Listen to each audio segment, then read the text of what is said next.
Hello, dear ones. Let's start the story The Banyan Tree where we left in previous video.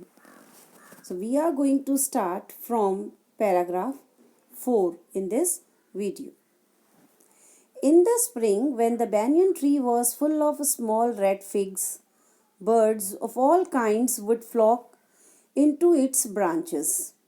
The red-bottomed bulbul, cheerful and greedy parrots, manna and crows squabbling with one another.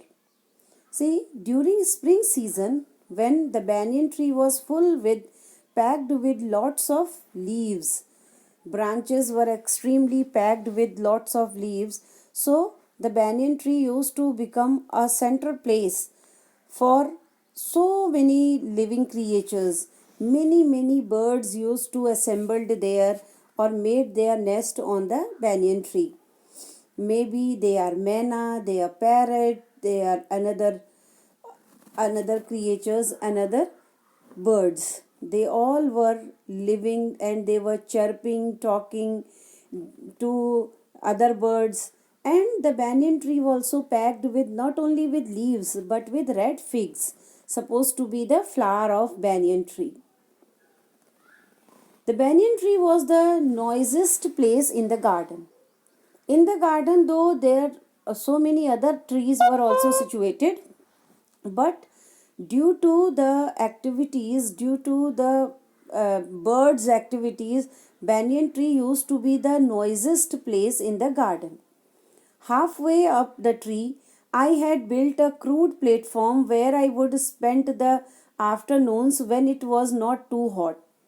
Now, the writer had made a proper place for his living, for his resting sort.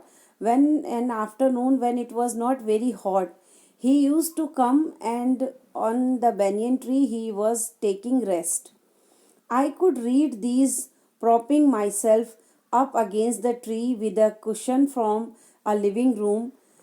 He had brought one cushion from the living room and he was reading on sitting on the banyan tree during the long summer afternoon. Treasure Island, Huckleberry Finn, and the story of Dr. Dolittle were some of the books that made up my banyan tree library. And not only one book he was going to take with him, but the writer was taking so many books. Some name were mentioned here: Huckleberry Finn, Treasure Island, Dr. Dolittle. He was taking, and he had made a small library on his banyan tree, meaning he was sitting there and bringing so many books, and one by one he was reading them. When I did not feel like reading, I could look down through the leaves at the word below, because he was sitting on the banyan tree.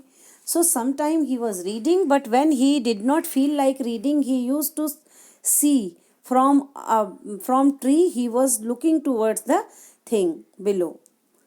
And on one particular afternoon, I had a grandstand view of the classic of the Indian wilds, a fight between a mongoose and a cobra.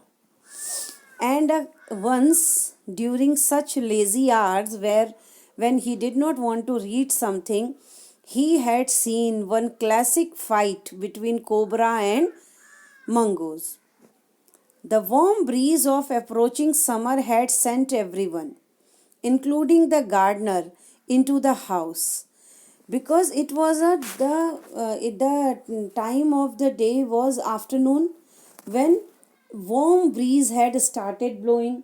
And when it is extremely hot, generally people do not want to be outside during the warm hours of the day, but children are exception.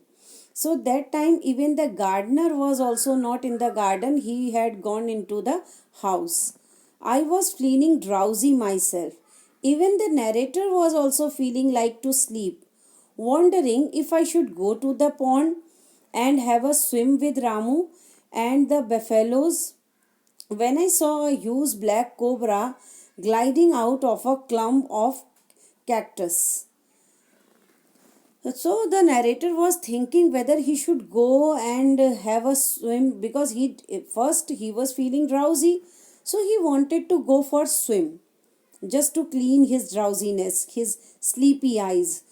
And buffaloes must be there on pond, and Ramu, one boy, nearby boy, he was willing to go with him.